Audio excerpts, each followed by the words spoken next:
Hello, livestock friends, and welcome to this edition of Before the Bid. This is a podcast dedicated to the livestock sales industry where we go behind the scenes of the operation and speak straight to the sellers. We discuss topics about the important aspects of their operation, location, the people behind the prep work, and talk about some of the animals that will be offered to you, the prospective buyers. Hopefully, you've got your sale catalog close by. You might have to go look through that pile on your desk. But if not, then you're probably like me and driving down the road or busy with chores around the farm. And that's okay too. Wherever you are and whatever you're doing, I hope you enjoy this segment of Before the Bid.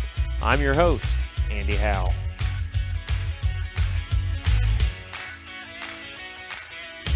Welcome, livestock friends, to this edition of Before the Bid podcast. And Before the Bid podcast, we go to Paris, Missouri for this recording and for this sale. And the Francis Family Farms has an online production sale on June 23rd, and that sale is going to be on Willoughby Sales. Today I am talking with a young man that, again, is having their first production sale. This young man went to junior college at Fort Scott, graduated at Oklahoma State University. He was on livestock judging teams there, and throughout his college career, at the end of it, he decided that he wanted to be an agriculture teacher. So fellow ag teacher here that I'm talking to today, and I'm excited to talk today with Britton Francis, again, of Francis Family Farms, and we're going to be talking about their sale on June 23rd, and again, it is on Willoughby's, and they have Katahdin sheep that they are going to offer for sale on their online sale. And Britton, an ag teacher, your first year, I have a really good idea as to what that life is like. I've been doing it for several more years than that, but I can only imagine the first year. And with all the craziness that went on this year, give us a little bit of a rundown of your first year of teaching ag and how interesting that was. So, first off, Andy, just want to thank you for having me on your podcast today, and look forward to our conversation over the next hour or so. But getting back to the question, this year has certainly been crazy, and with a lot of my first year fellow teachers, can certainly say that it's a first year we won't forget. I know some teachers may not remember their first year of how eventful it was. We've had a lot of snow days where I'm at, a very rural community. Kids live out in the country, so makes it difficult to get to school.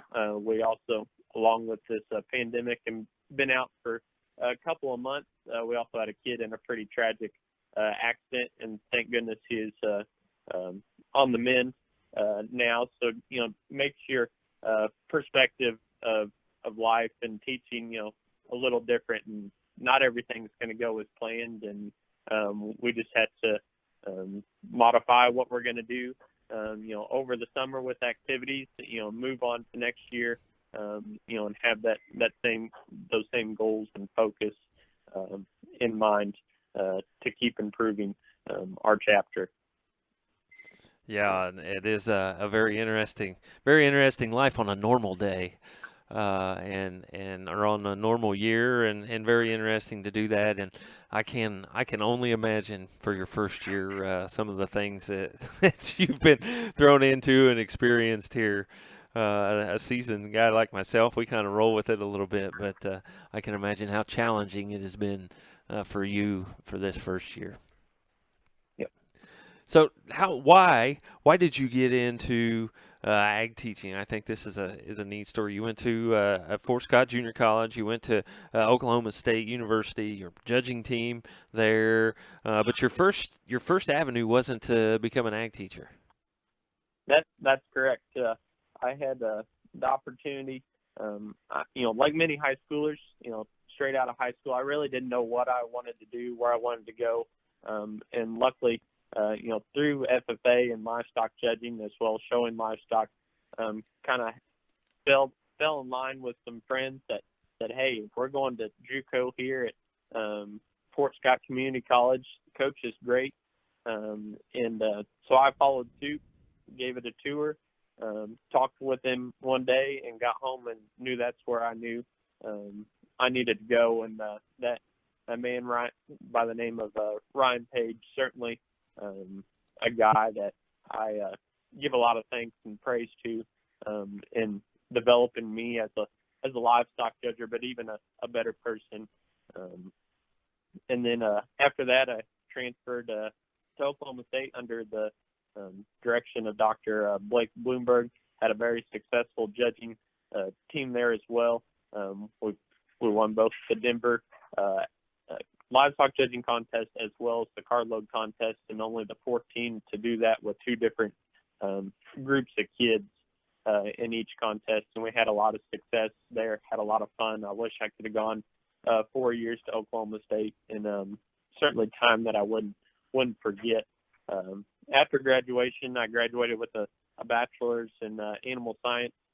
Still really didn't know what I wanted to do yet in life, and got the opportunity through Dr. Brian Wiegand at the University of Missouri. He doesn't live too far down the road from me. I've grown up showing sheep with his kids as well, and he gave me a call the spring of my senior year and said, "Hey, why don't you come up? We'll get you in the graduate program, as well as you can have the opportunity to coach the livestock judging team." So I gave that a whirl. Let's just say the graduate side, the school side, I was getting burnt out and wasn't where I wanted to go with life. So I switched to a transition into an ag ed position and working on my TAC, and was able to complete my ag ed courses in 2 semesters, as well as a few summer classes, and got my first teaching job last fall at Community R6, Go Trojans, and have certainly loved being an ag ed teacher. Brings in both my passions of livestock as well as, I enjoy kids a lot and helping, whether it was in the show ring or on the court, playing basketball. I love developing our future generations. So that's kind of where I stand now, Andy. Right, I think that's great. Yeah, and I think that's why a lot of people do that. They love the agriculture. They love helping those young people, and growing up and with your history. And we'll get into your history here in just a second. But growing up through the livestock and growing up with those things and figuring out, hey, you know what? I want to help other young people do the same thing. And what a great way to do that through becoming an ag teacher. So. I just think that's really great. And as I said, you grew up in the livestock world. Give us just a little bit of history of your growing up and the history of how the sheep thing came along and who all was involved in some of those things.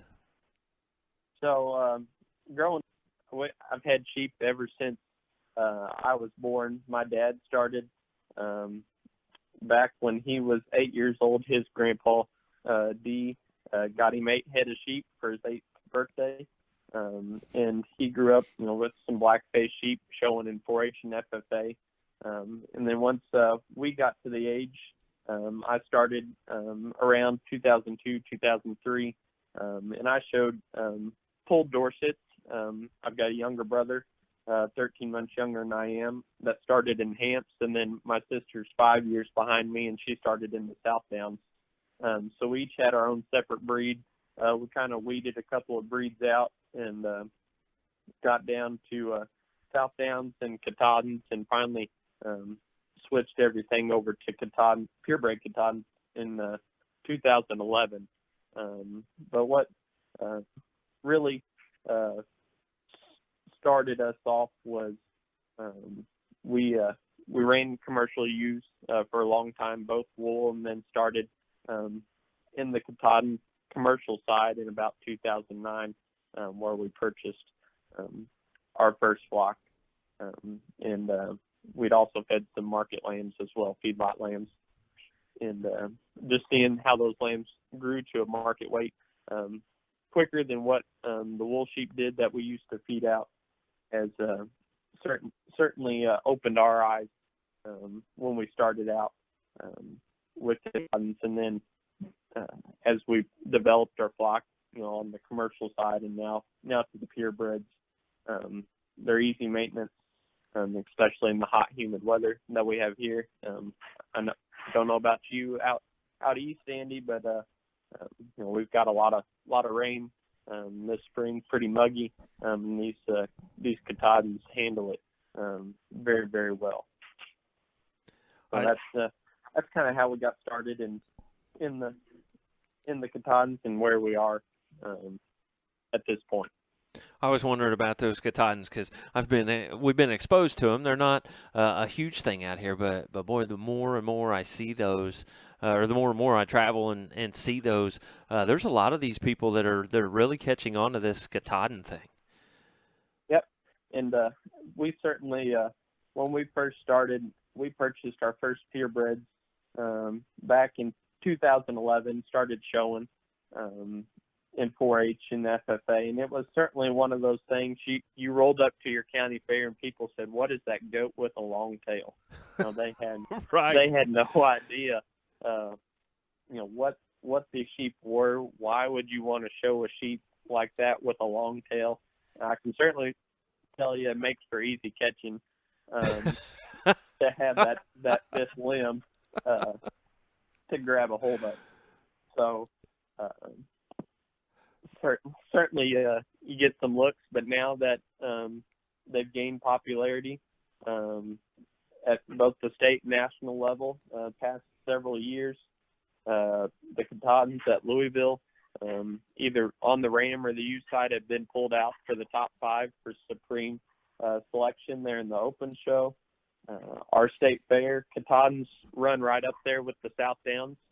We still have a heavy South Down population here in Missouri, and so those are right neck and neck in terms of numbers. We have a very big open show, and then our primary avenue of selling at the Midwest Stud Ram Sale.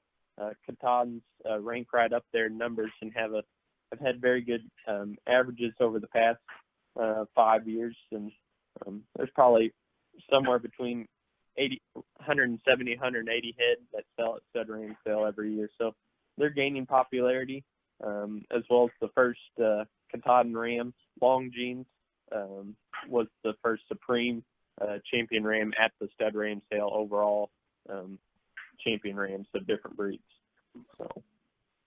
So really, really gaining that popularity and gaining that quality as well.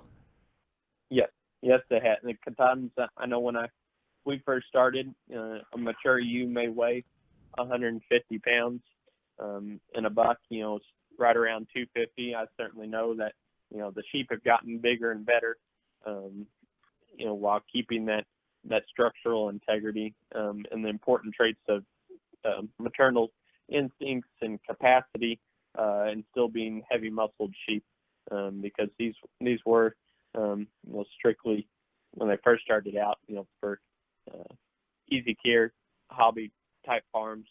There weren't large numbers of them that you found in the country. So they've certainly gained popularity. I know around our area and a lot of areas out east and southeast as well.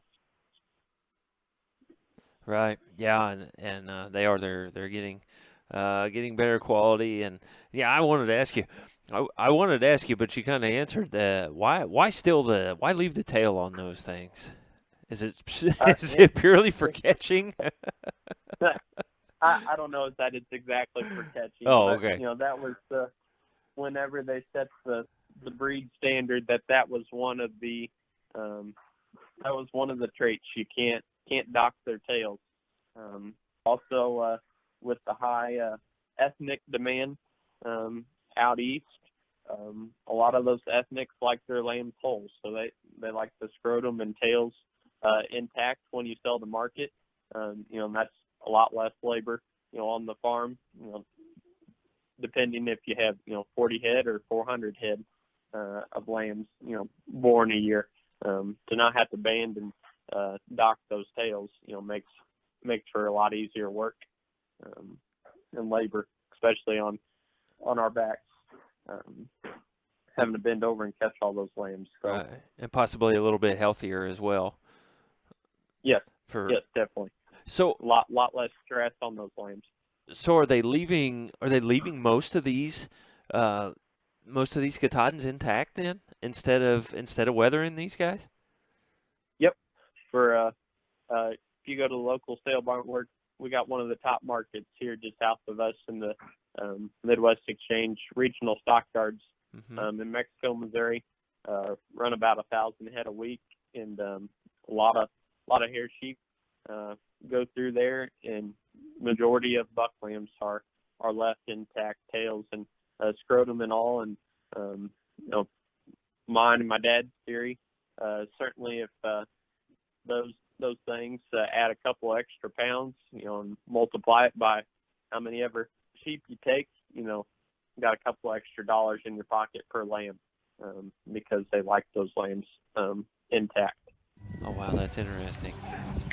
Yeah, a lot of others, if they got an intact male, why it's kind of the opposite. Yep, definitely. Oh, cool. Yeah. Well, you grew up showing through the sheep, and you talked about that a little bit, and you guys have had some success not only a while ago, but recently with these Katahdins. You guys have had some success in the show ring and things. And if you would tell us just a little bit about some of that success that you've had. Yep.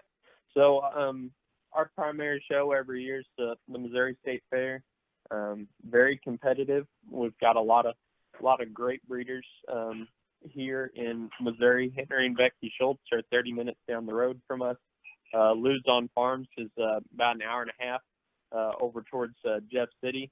There's a lot of breeders in the south or southern part of the state that all have very competitive flocks. So it makes going to the Missouri State Fair, really fun for our operation, because we know we see competition and compete with animals, that go on to Louisville and show as well. We haven't been to Louisville here recently, just due to us kids in college and transitioning that, and just time off away from work. But I'm hoping to get back there here this year and the next coming years. But some recent successes at State Fair 2 years ago.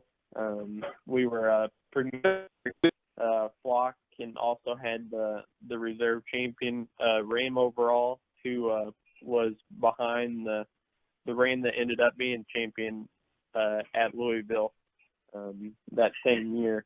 And then we've had just a multitude of class winners here in the past 5 years, or top 5 placings at both in the open show, as well as my sister is still in FFA as well. We raised the champion ram as well as the champion and reserve ewes in the FFA side last year, and that was all home raised stock out of the buck that was reserve champion in 2018, Poi 16-9.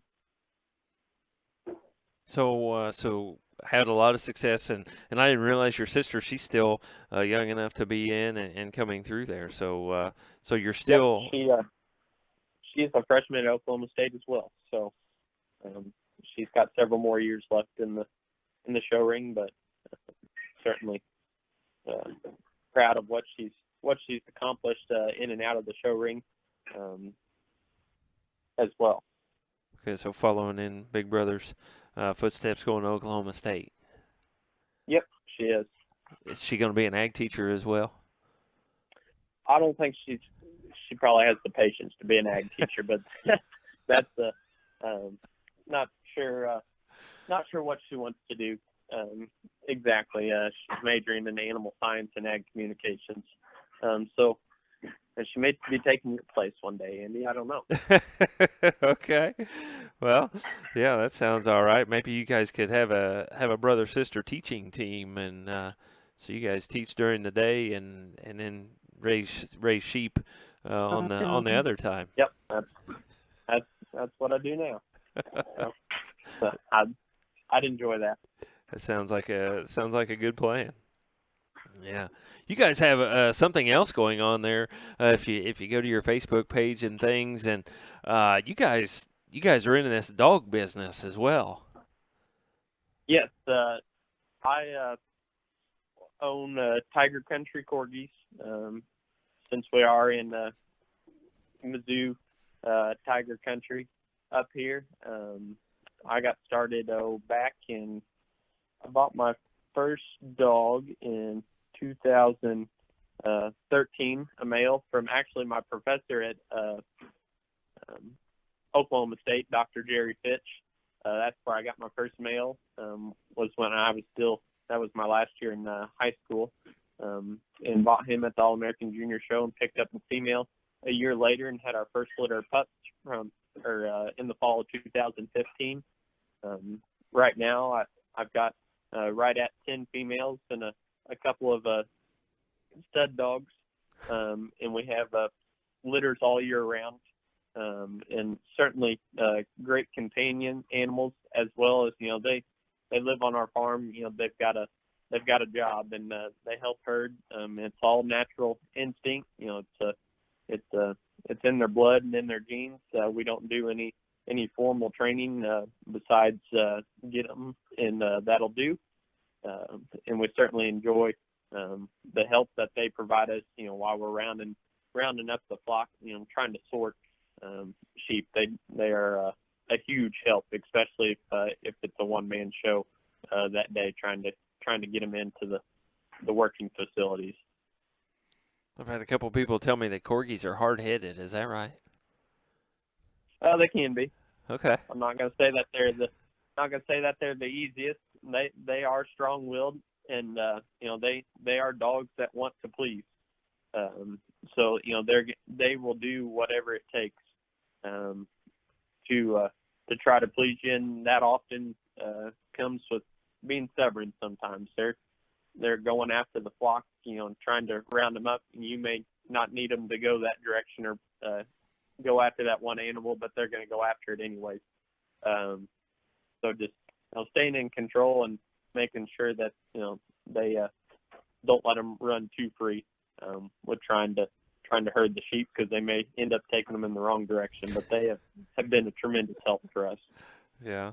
I've got a little girl that she thinks she needs a corgi, and I got some friends that raise corgis, and they think I need a corgi, and that's just one of those avenues I haven't experienced yet. So. Yep. Well, I'd be happy to set you up with corgi. Bring corgi out with a Katahdin sheep, right? Yep. I can set you up with both of those. Well, that sounds great. One-stop shop and get me into things that I haven't been into before, right? Yep. Yeah. Well, I don't know if you heard the podcast a couple of weeks ago, but with talking with Nick Pitlick, and I wasn't really a goat fan, but boy, looking at those goats, they were pretty neat, and it almost made me want to bid on some of those goats. So. Yep. So Nick's got a great operation going. I didn't get to listen to the podcast yet. I've wanted to. I've got it saved on my phone. Just hadn't had time to listen to it yet. Plug it in the truck whenever I'm driving to and from school. But yeah, I've dabbled in the goat business just a little bit. Recently got out of it, for the time being, and concentrating on the Katahdin flock. But yeah, I have been in the colored boar goat industry a little bit. Past couple of years. Yeah, Nick's certainly got a great herd going on, and a lot of impressive animals that he's been raising and purchasing the past couple of years. Yeah, you have to listen to that one. I actually admit that I really like a couple of those goats, and I'm not a goat fan, so Yep. That's saying a lot, I think. That's saying a lot. Yeah. Britton, you were also telling me about a few people that have kind of helped you along the way to get to where you guys are, and helped with the success that you guys have had already. I want to give you just a second here and kind of talk about those people and what they've done for to help your program.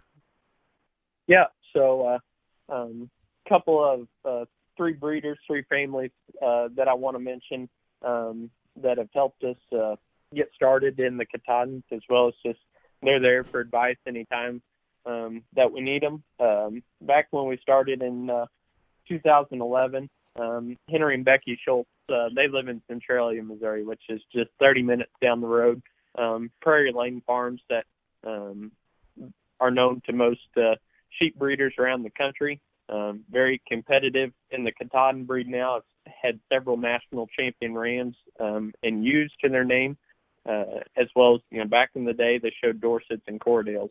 They were the first ones that we bought our first buck and ewe from, and then, over the last several years have accumulated some other females to add to our program, and they've had a lot of success, so I certainly appreciate them. Jeff Pointer from Paris, Illinois, the other Paris in the Katahdin breed, has certainly helped us on the sire side of things. With Poi 16-9 has certainly put our program in the right direction. We also have another buck of his that we purchased last fall and used. That buck was reserve champion at Indiana State Fair last year as a spring ram lamb. And certainly excited to see what he does in the lambs this fall, as well as next spring lamb crop. And that buck is WAP 19-3. And then the last person I'd like to mention is Ed Julian. Ed is longtime sheep breeder, has had several breeds of sheep. He just recently retired a couple of years ago and sold out of his flock, or Katahdin flock, to Salmon Run Farms in Sabados, Maine. But Ed and I talk every couple of weeks, and just love to talk sheep. What's going on with the breed, how I can better improve my flock. He's been in my place a couple of times, and just, what I can do to get me, to that national level where I want to be here in a few years, showing at Louisville and certainly being super competitive, striving for consistency. Ed judged at the Missouri State Fair for several years while I was growing up, always very complimentary on our stock, and certainly somebody that I enjoy a good conversation with. Yeah, that's great, and we need those people that help us along the way, and we see that across the livestock world with people having other people that they kind of take under their wing and roll with some things and teach them some things. Yep, I certainly appreciate all of them. Right. You guys have a reason for this sale. Again, you guys have the sale, the Francis Family Farms online production sale on June 23rd at Willoughby Sales. And you guys kind of have a couple reasons to have this first production sale, don't you? Yeah, so our main sale that we can sign at is the Midwest Stud Ram Sale in Sedalia, and it would be actually the same time frame that our online sale is. We had kind of dabbled with the idea of having an online production sale before Sedalia, and we kind of shot that idea around. I know a lot of breeders do that with the option to deliver sheep to Sedalia, and those sheep can get dispersed, across the country. There's a lot of rides going out east, south, and west. So we certainly poked around the idea with that, but then, with the cancellation of the stud ram sale due to the COVID situation, I said, we need to have an online sale and, get our sheep out there. And I think we had the group to do it with, for this sale. So that's why we decided to do an online sale. And we wanted to be a little different than what most Katahdin sales over the past couple of weeks that I've seen. And Sedalia, when we consign there, have pins of 3. So, pin of 3 years, pin of 3 spring ewe lambs. And we usually take a couple of those groups down there, and they usually end up being the high-selling groups for us. People want consistency, as well as, if they pick a sheep from me and pick a sheep from from Schultz's and pick a sheep from you, Andy, and they only end up with one of the three when they wanted, all three of them, whether they went out of price range, whatnot, that option at the end of the sale to, hey, there's, pin of three ewe lambs that we can take. We know they're all going to be the same price. And so they leave home or leave to go home with something that they look forward to breeding with. So our online sale will consist of 2 to 3 spring ram lambs out of the various sires that we have on the place.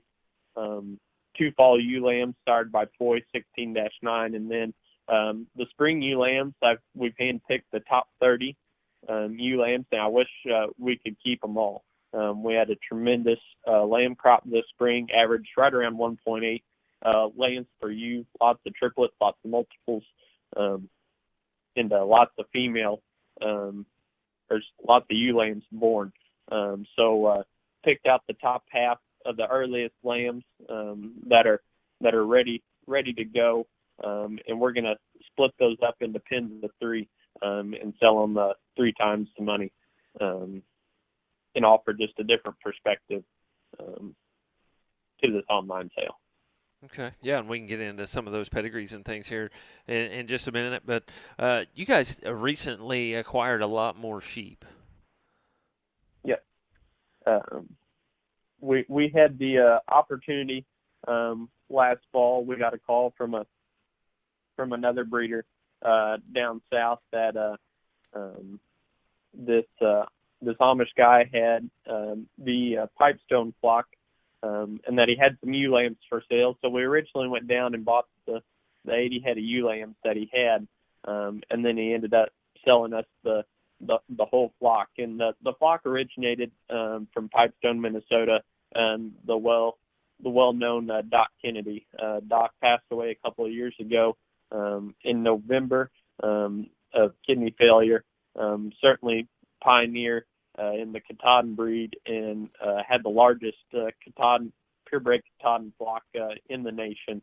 And so we're certainly glad to have this opportunity to purchase these females. We dispersed our commercial ewes in order to take on this group and incorporate them to our flock. We also had probably 40 of our own purebred females that we acquired over the years of showing and going to the stud ram sale. So it's nice to purchase a flock that is well known around the country, and that they're consistent. And that's what you'll see in these ewe lambs. A lot of them are out of the Pipestone females. There's a few that are out of our home-raised ewes in there, but a lot go back to Pipestone genetics, and certainly probably the most consistent flock you'll find across the country. So certainly glad to continue on Doc's legacy through those ewes. Right, and got to be very exciting to bring those in and put those with yours and continue that on. So, yeah, you are located in Paris, Missouri. Where is Paris, Missouri? So Paris, Missouri's in the northeast part of the state. If you're familiar with Columbia, we're about an hour north of Columbia, and we're straight west of Quincy, about an hour. So not too far from the border of Illinois. That's where we're located. Okay. Well, good. So if anybody wants to come see these sheep beforehand, I guess how can they do that before we get into these sale lots? They'll be on Willoughby here. You could watch the podcast video as well. But what if they want some more information on these sheep? They want more information. Always happy to have potential buyers come out to the farm, look at the flock, look at the ewe lambs. They are separated in a different lot, and able for viewing. They don't have lot numbers on their back, but it's certainly you see them as a group, and you can see how consistent they are, and you'll see them in the video rolling. I took a short video the other day of the ewes, and then you also can see some of the stuff we've produced over the past couple of years, and as well as some of our herd sires and ewe-flock base as well. So we're always happy to have people come out. Feel free to give me a call. 573-473-0633 is my cell number, and I'd love to talk sheep with anybody that would be interested. Okay, good deal. Yeah, and they can come see them and all those things. So very good. Yeah, you're not terribly far from me, I don't guess. I don't know that I'll be out here in the next week to see them, but maybe for this next time we will be. So, Yep. You want to go down through some of these sale lots? I know there's still a little bit of possibilities in here, some things you might put in, but do you want to go down through some of these pedigrees and things on these sale lots? Yep. So spring buck lambs, we're a little undecided right now. We've got a large group to choose from, but know that they are our very best, the very top end of the buck lambs that we've had this spring.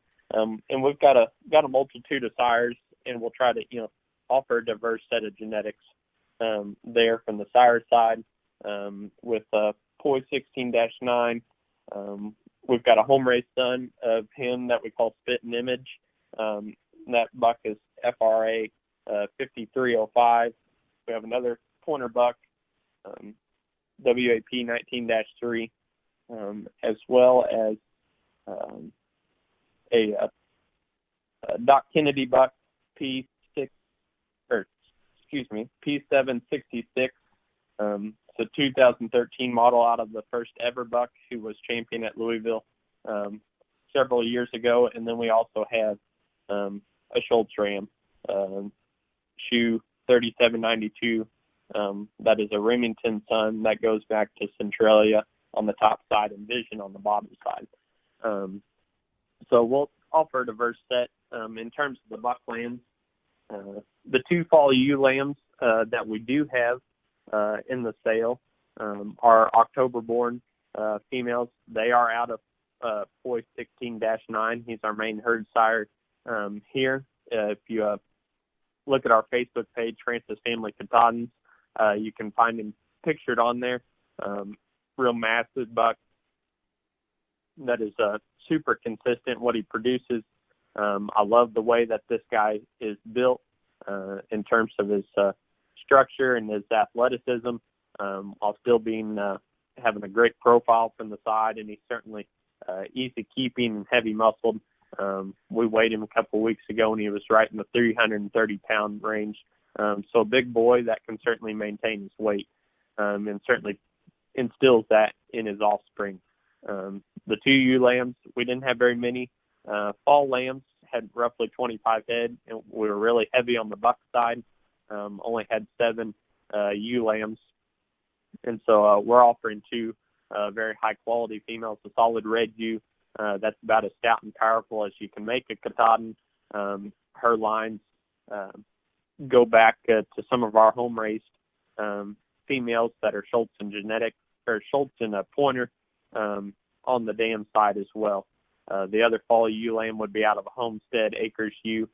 Not a real well-known flock, but we've been able to purchase a few females out of there. The other ewe, solid white, pretty as a picture, real feminine, tall-fronted type of a female. That's going to make a real nice show ewe. So we get down through the spring ewe lambs. They mainly February borns. Got a few. Looking on my sheet here, got 4 March ewe lambs in there. A lot of them are sired by the Schultz buck. He got the majority of the early ewes that lambed. I wish we had some more pointer genetics in here. He sired a lot of the late lambs that were born, and those are for sale off the farm as well. Just didn't think they would be ready or quite ready for the online sale this point in time.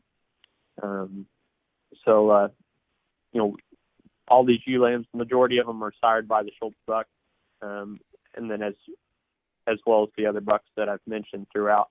If you go looking on the dam side of their pedigrees, and I hope to have all these pictured and videoed early next week, as well as information posted on Willoughby. So if anybody has any questions, feel free to give us a call. You'll see a lot of Doc Kennedy stuff behind these ewe lambs, and the dams sires. They go back to P186, Second Coming, P2 97, First Ever, a lot of ADS 0105, as well as there's a handful of ewe lambs that go back to Ed Julian buck, 658, that's known as New Look. He was one of Ed's top bucks a couple of years ago that showed at Louisville. Doc bought him at Louisville and had a really tremendous lamb crop out of him. We've got a lot of young females out of that guy, and certainly a lot of lambs that late maturing, but they are built as good as you can make a Katahdin. Just real green. Need more time to them. But we've got a lot of his daughters in the flock, and certainly impressed by their mothering ability. Lot of twins and triplets out of those females, and you'll see in the sale, if you were looking at my sheet here, I think there's only 6 singles, and then the rest are twins and triplets. So very, very prolific types of females there in terms of the pedigrees and their background. Looking at these sheep, you sent me these emails, and look like high quality sheep. It's something that doesn't really have to do anything with the sale. As extreme as we're getting with all of these different things, and we're grooming these different animals and different things, you think we'll ever start grooming Katahdin sheep? So the nice thing about the Katahdins and the showing them, is there's not a lot of maintenance in terms of having to shear or anything, and that's actually against the rules. If you show Katahdins, you can't clip or shear. The only thing you can do is brush and blow dry. So makes for easy preparation, especially at the day of, if you got a couple that need wash because they got dirty.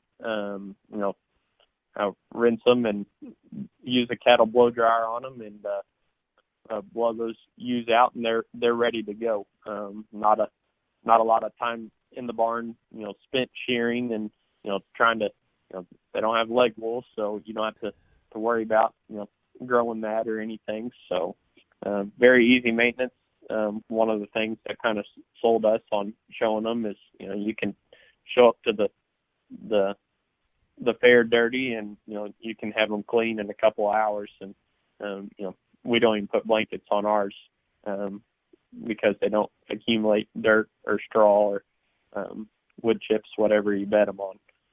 So certainly easy to get prepared for the show ring.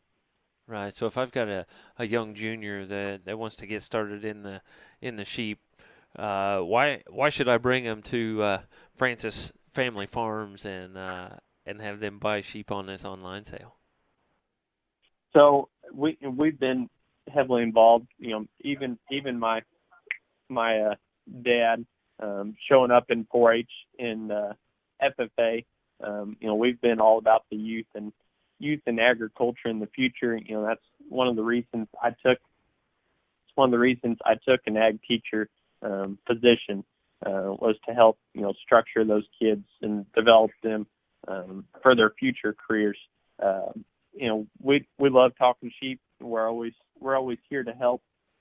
We've had several junior exhibitors come by, from out of state here this year to pick up stuff for their next or for this show season in their flock, helping build their flock, and certainly we're here to help. I'm not saying that all breeders are like this, but some breeders you get sheep and you never hear from them again. We want to know the success that you have with your sheep, or if it's a problem, with lambing, we're up at all hours of the night doing the exact same thing. So, if you have questions, we're always happy to answer those questions and get you the best advice that we can and help. Well, I think that's great. I know I appreciate customer service as well as I know a lot of other people do, and so I think that's great, and great that you say that, and call you any time. I appreciate that too. Yep. Yeah, I think that's great. Well, Britton, anything else you want to tell us about the program? You want to tell us about the sale? You want to tell us about anything like that that we might need to know? Not a whole lot. Just feel free to contact me. Love showing off the farm and having people come down to Paris, Missouri, and see some different country and meet new people and potential new customers that become our friends. Throughout our career in the sheep industry. I think you'll find an exciting set. Whether it's in the sale, we also got several lambs that are not in the sale that are available off the farm. If you don't get something purchased, feel free to give us a call to come look at what's left in the barn. We've got a lot of young March lambs that weren't just quite ready that we feel are going to be pretty neat here in the next couple of months. Once they start shucking out their baby wool and slicking up and putting some pounds on that are going to be good if not better than some of these females. So these are the top end. If I could keep all of them, I would. And I certainly wouldn't sell anything that I wouldn't keep in the flock myself. That's what they make sale barns for. I think you'll find in these groups of ewe lambs, the consistency within these females, and our main focus, on the ewe side of things is having consistent, productive maternal females, that can do their job in the pasture, that are also competitive in the show ring as well. I know not all sheep are destined for the show ring, and that's just one part of the industry, and we like to cater to everybody, a little bit, whether you're the small hobby breeder, a big purebred breeder that shows at national shows, or maybe you're just a commercial breeder that wants a few head to market every year, for custom processing, or just to have something for the kids to play with. We've got a little bit of everything for everybody. Well, that's great. Appreciate the diversity of that and the real world outlook on that. So, well, that's great. Again, the Francis Family Farms online production sale, their first ever online production sale, June 23rd on Willoughby Sales, and we want to invite everybody to go on there and look at those and look at those sheep. And Britton, just want to thank you for visiting with us today on the podcast and telling us a little bit of your history and about these sheep. And I can tell you enjoy this Katahdin breed and what you guys are doing. Certainly thank you, Andy, for having me on here today. As always, been getting certainly nice to talk to you and get the word out to fellow breeders or potential customers, young or old, whether you show or not. We enjoy spreading the word about the Katahdin breed and being advocates for the breed as well. Well, that's great. And again, appreciate it. And go to Willoughby Online Sales and look for that Francis Family Farms online production sale on June 23rd. And we want to thank you guys for tuning in to another edition of Before the Bid podcast. Thank you for tuning in to this edition of Before the Bid. For more information and to learn more about upcoming podcasts and sales, visit us at beforethebid.podbean.com or Facebook, Twitter, YouTube, and Instagram pages. For information on being a guest on Before the Bid, please email us at beforethebid@gmail.com or one of our social media pages. Remember, that's beforethebid@gmail.com. Happy sales to you, and we will talk to you next time on Before the Bid.